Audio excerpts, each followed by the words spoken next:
नमस्कार फ्रेंड्स। भारतीय संविधान की प्रीवियस एग्जाम क्वेश्चंस की सीरीज में आपका स्वागत है।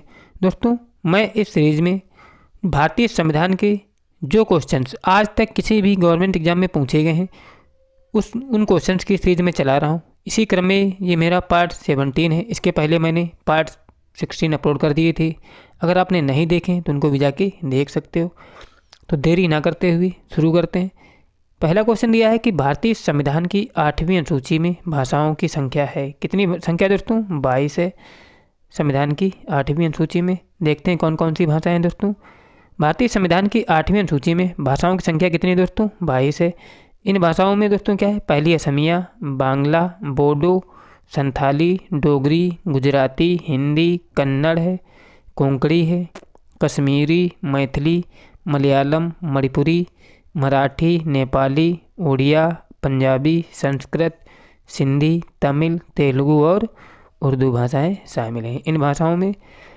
और अगला क्वेश्चन है कि निम्न में से कौन सी भाषा भारतीय संविधान की 8वीं अनुसूची में उल्लेखित नहीं है? अभी हमने बताया था दोस्तों, नेपाली, सिंधी और संस्कृत है, लेकिन अंग्रेजी जो है 22 भाषाओं में नहीं है। और अगला क्वेश्चन है कि भारतीय संविधान की 8वीं अनुसूची में कौन सी भाषाएं बाद में जोड़ी गई थी? कौन सी जोड़ी गई थी दोस्तों? सिंधी, कोंकणी, मणिपुरी और नेपाली भाषाएं जो हैं ये बाद में जोड़ी गई थी संविधान संशोधन करके। और इसका डिटेल देखते हैं। भारत के मूल संविधान में 8वीं अनुसूची के तहत मूलतः 14 भाषाएँ थीं। 21वें संविधान संशोधन द्वारा सिंधी को तथा 71वें संविधान संशोधन द्वारा नेपाली, कोंकणी और मणिपुरी को इसमें शामिल किया गया। 92वें संविधान संशोधन द्वारा बोडो, डोगरी, मैथिली और संथाली को 8वीं सूची में शामिल किए जाने के साथ इसमें कुल भाषाएं हो गई थी 22। और अगला क्वेश्चन दिया है कि संविधान की 8वीं तालिका में सूचीबद्ध निम्नोक्त में से कौन सी एक राजकीय भाषा है? कौन सी दोस्तों? जो उर्दू है दोस्तों, ये एक राज्य की राजकीय भाषा है। देखते हैं। भारतीय संविधान की 8वीं सूची में वर्तमान में कुल 22 भाषाएं सम्मिलित हैं। इनमें से उर्दू जो है भारत में जम्मू कश्मीर की एक राज्य की भाषा भी है। और अगला क्वेश्चन है कि निम्न में से कौन सा विषय केंद्र सूची में नहीं है? कौन सा नहीं है? जो मजदूर संगठन होता है दोस्तों, ये केंद्र सूची में नहीं। बाद बाकी जनगणना, बैंकिंग और विदेशी ऋण जो है दोस्तों, ये सभी केंद्रीय सूची में है। इसका डिटेल देखते हैं कि समवर्ती सूची में प्रविष्ट संख्या 22 में मजदूर संगठन का प्रावधान है, जबकि जनगणना, बैंकिंग, विदेशी ऋण संघ सूची के विषय हैं। और अगला क्वेश्चन है कि अभिव्यक्ति ग्राम सभा सही रूप में निरूपित करती है। किसको निरूपित करती है दोस्तों? पंचायत के लिए निर्वाचक मंडल को निरूपित करती है। इसका डिटेल देखते हैं। इसका डिटेल है कि 73वें संविधान संशोधन अधिनियम के द्वारा समाविष्ट संविधान के भाग 9 के अंतर्गत 243(b) के अनुसार ग्राम सभा से ग्राम स्तर पर पंचायत के क्षेत्र के भीतर समाविष्ट किसी ग्राम से संबंधित निर्वाचक नामावली में रजिस्ट्रीकृत व्यक्तियों से मिलकर बना एक निकाय होता है। और अगला क्वेश्चन है कि भारत में पंचायती राज प्रणाली संविधान के किस अनुच्छेद के निर्देश के अंतर्गत शुरू की गई थी? किसके तहत शुरू की गई थी दोस्तों? अनुच्छेद 40 के तहत ये शुरू की गई थी।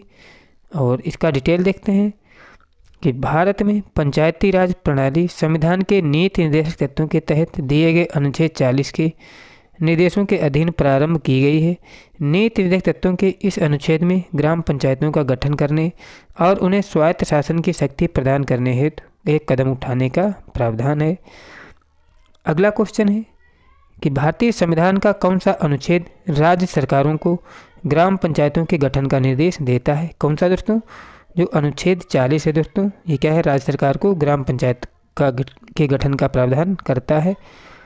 और अगला क्वेश्चन है कि 3 स्तरीय पंचायती राज क्षेत्र में शामिल है। कौन शामिल है दोस्तों? पहला है ग्राम पंचायत, दूसरा है ब्लॉक अथवा पंचायत समिति और तीसरा जिला परिषद है। इसका डिटेल देखते हैं। डिटेल है कि संविधान के 73वें संविधान संशोधन अधिनियम 1992 जो 24 मार्च 1993 से लागू है, भारत में त्रिस्तरीय पंचायती राज व्यवस्था की स्थापना की गई है। ये ग्राम, ब्लॉक और जिला स्तर पर स्थापित की गई हैं। इन्हें क्रमशः ग्राम सभा, ब्लॉक अथवा पंचायत समिति और जिला परिषद के नाम से जाना जाता है। और अगला क्वेश्चन है कि निम्नलिखित में से कौन सी संस्था पंचायती राज संस्था नहीं है? कौन सी नहीं दोस्तों? जो ग्राम सहकारी सोसाइटी होती है दोस्तों, ये पंचायती राज संस्था नहीं, बात बाकी ग्राम सभा, ग्राम पंचायत और न्याय पंचायत, ये सभी दोस्तों पंचायती राज संस्थाएं हैं।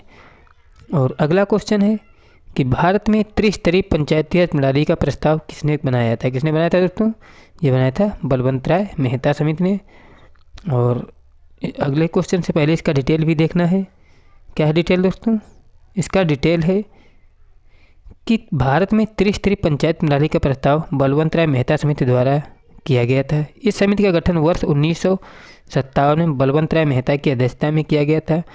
समिति ने क्या किया? अपना प्रतिवेदन नवंबर 1957 में प्रस्तुत किया तथा समिति की सिफारिशों को 1 अप्रैल 1958 को लागू कर दिया गया था।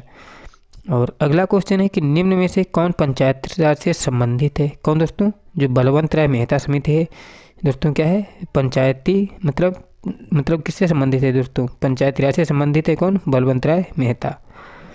अगला क्वेश्चन है कि पंचायती राज प्रणाली पहले किन 2 राज्यों में लागू की गई थी? किन 2 राज्यों में दोस्तों लागू की गई थी? ये लागू की गई थी आंध्र प्रदेश और राजस्थान में, सबसे पहले इन्हीं 2 राज्यों में लागू की गई थी। इसका डिटेल देख लेते हैं कि भारत में त्रिस्तरीय पंचायती राज प्रणाली का आरंभ 2 अक्टूबर 1959 को तत्कालीन प्रधानमंत्री जवाहरलाल नेहरू द्वारा राजस्थान के नागौर से किया गया था, जबकि आंध्र प्रदेश में नवंबर 1959 में इसका आरंभ किया गया था। 73वें संविधान संशोधन अधिनियम 1992 द्वारा सरकार ने 1993 में इस व्यवस्था को संवैधानिक रूप प्रदान किया था। और अगला क्वेश्चन है कि निम्नलिखित में से किस राज्य ने सबसे पहले पंचायती राज अपनाया था? किस राज्य ने अपनाया था दोस्तों?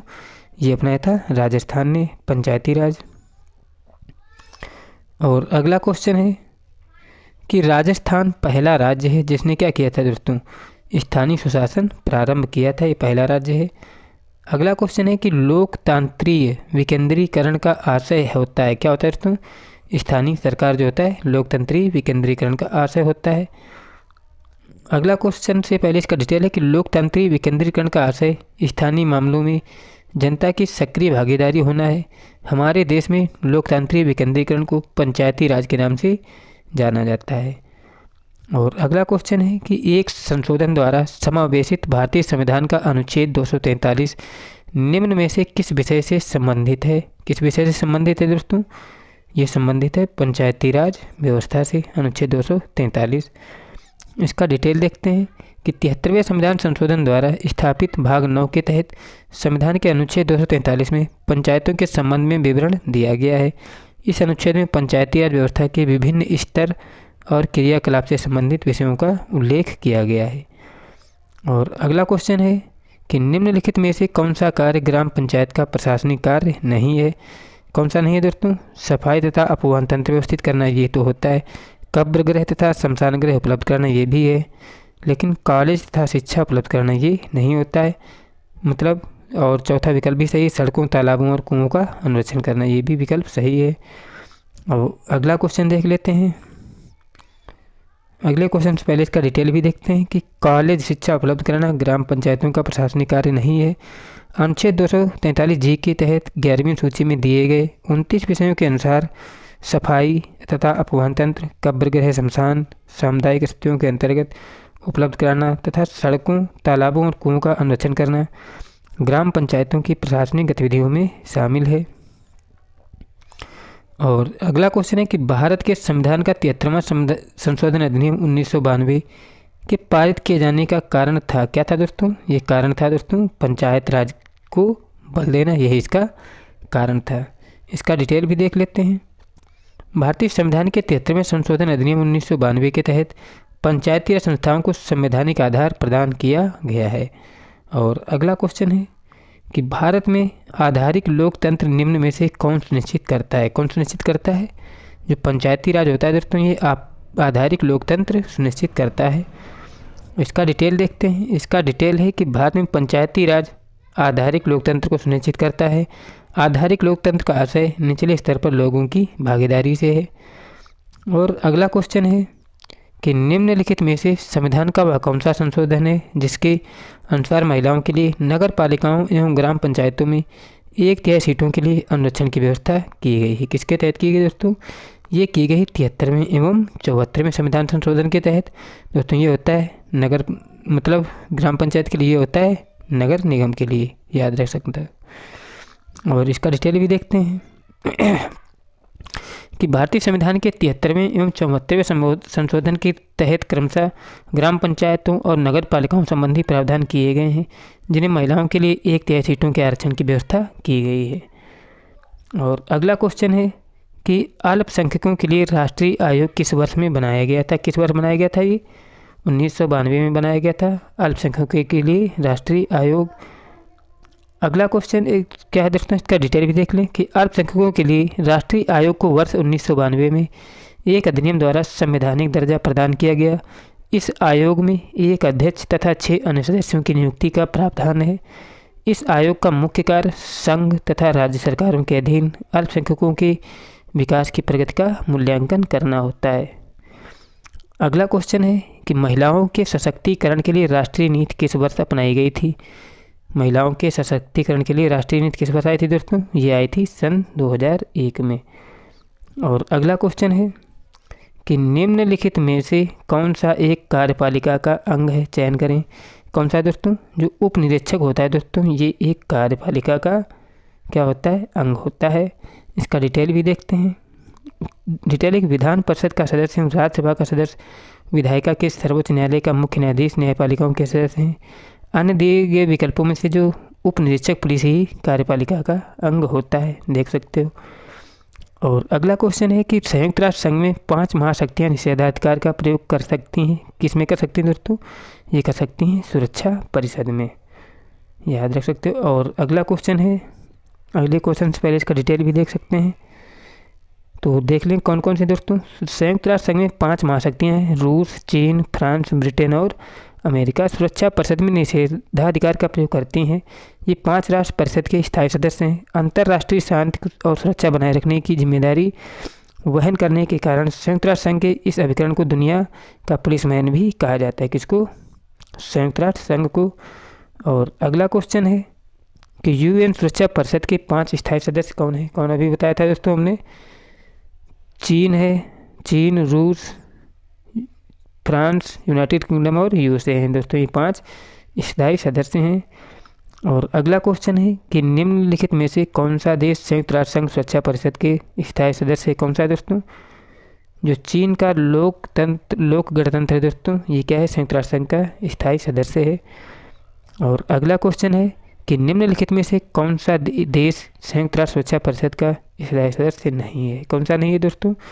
जो जर्मनी है दोस्तों, ये संयुक्त राष्ट्र सुरक्षा परिषद का स्थायी सदस्य नहीं है। और लास्ट क्वेश्चन देख लेते हैं कि लोकप्रिय प्रभुसत्ता का समर्थन किया था, किसने किया था दोस्तों? रूसों ने किया था लोकप्रिय प्रभुसत्ता का समर्थन। फ्रेंड्स, मेरे द्वारा कराए गए क्वेश्चंस आपको अच्छे लगे तो प्लीज़ चैनल को सब्सक्राइब कर लें। वीडियो अच्छा लगा हो तो लाइक करें। मिलते हैं नेक्स्ट वीडियो में। जय हिंद, जय भारत।